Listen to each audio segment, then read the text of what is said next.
welcome back. It's time for politics, it's time for elections, we've got policy to discuss, and helping us do that are going to be from the Republican Club, Ro Kendall and Pat Mincone. Thanks for joining us. Good morning. Welcome. You're welcome. So you guys, you're just banging the table today. I have to move a little bit. There we go. Okay, we got a little adjustment there. Thank you. Little pregame adjustment. All right, we're ready to go here. So you guys have from the president of the California Policy Center, you have Will Swaim coming in for your next speaker, your next meeting. Tell us a little bit about Will. I know Will from way back. For folks who watched Real Orange back in the day with Ed Arnold and Ann Police, they'll remember Will Swaim from the political show that we used to do with him. That's so neat that you know him. Sure. I've known him too for about 10 or 11 years now. He's a great guy. I'm going to read his bio, Michael, because it's so good, and can't memorize it. Will, he was a journalist for nearly 3 decades. He began by covering international business in 1990. In 95, the Village Voice and the LA Weekly hired him to launch OC Weekly, the first and still only alternative weekly in Orange County. He was more recently editor of Watchdog.org, a national network of state-based investigative reporters, and vice president of journalism at Watchdog's nonprofit parent, The Washington. It's based at the Franklin Center for Government Public Integrity. That's a lot to say. Will graduated summa cum laude in journalism and with honors in theology from the University of Southern California. He earned an MA in history from UC Irvine, and he was a California Regents Fellow.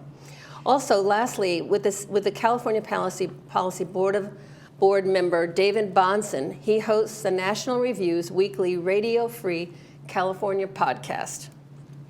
There you go. And also, I want to just say the California Policy Center is a nonpartisan organization. Mm-hmm. And the main issue that they are trying to tackle is parental notification.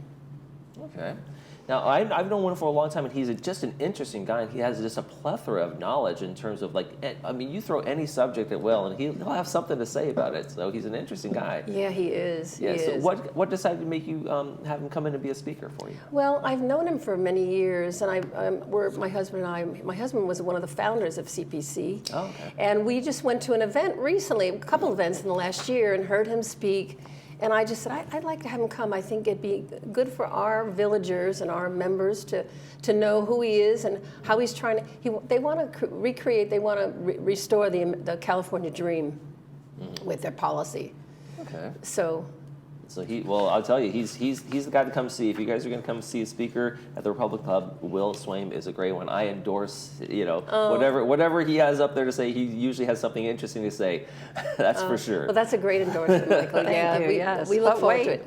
There's more. And there's more. You also have Nick. You have Nick. I'm not going to try to say Nick's last name, but you also have Nick coming into your event. Nick. And he is Nick Vanden Neuvenhoff.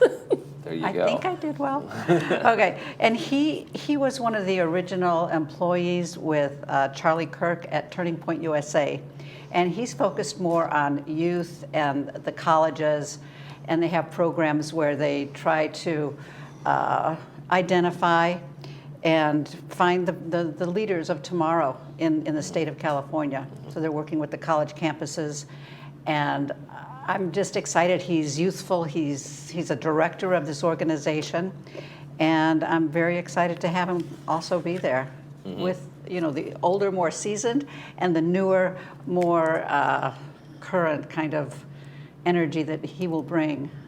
So, do you get the general kind of sense that the youth, and both sides of the aisle, are more invigorated or maybe less invigorated, less excited about politics, or is there a frustration level, or is there maybe more enthusiasm? What's your sense of it? What's your take on it? I think we're going to see. I'm looking forward to hearing how things are. Things have changed so much over the last 20, 30 years than when we went to college. I'm even older than you, so things are always changing. But I think these young people, with how things are happening in our world today, I think they're realizing, some of them, when they get out of college, they can't even find jobs.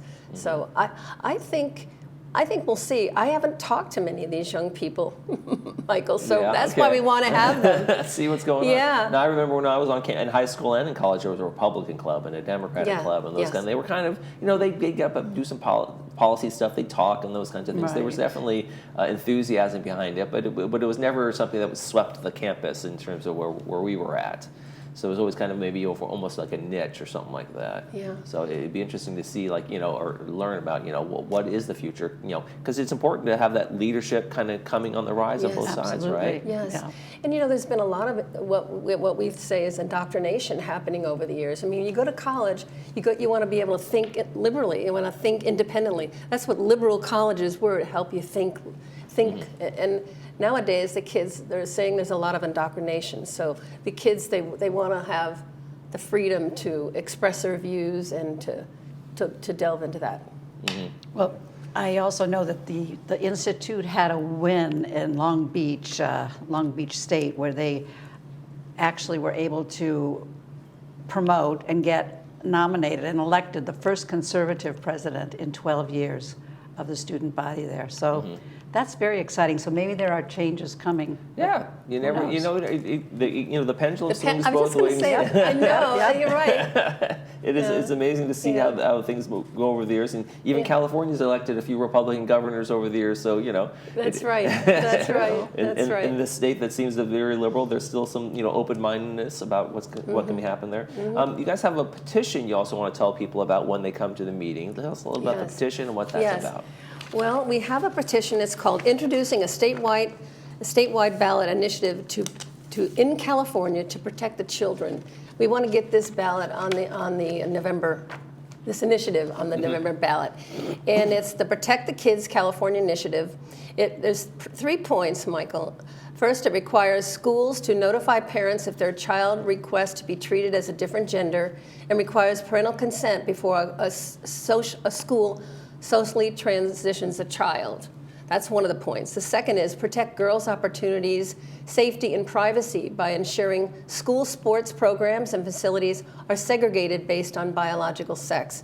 The Riley Gaines issue with her as a champion swimmer, and she had a transgender person who, beat her, and we want to prevent that. We want the sexes separated.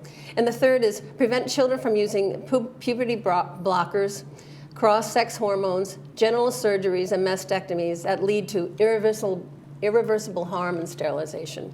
So those are the 3 points. And this initiative, it's registered voters in California are in strong support of all these issues. So we think it'll be successful. We just need to get about 850,000 signatures. Is that all? And that's all.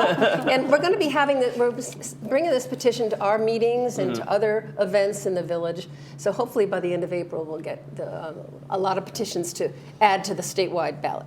What are some of the other things you guys are doing in the Republican Club in terms of getting out the vote or make awareness about the general election, those kinds of things, as we work towards November? Yes, we're starting now.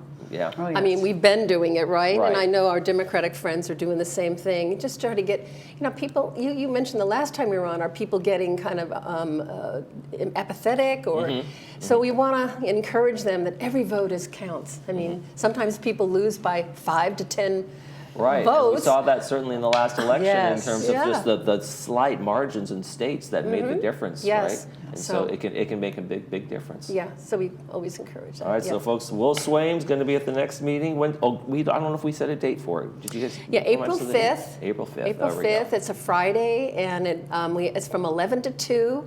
Our first half hour, 11 to 11:30, is social hour, and the meeting starts at 11:30. All right, so we folks, hope you'll all come. Get out there and see Will and get the Republican Club. Should be a great event. Yeah. Ro and Pat, thank you so much Thank for you. joining us. Thank you, Thank you so Michael. much. When we come back, we'll be talking about a tribute band for Huey Lewis and the News coming to Pat. Stay with us.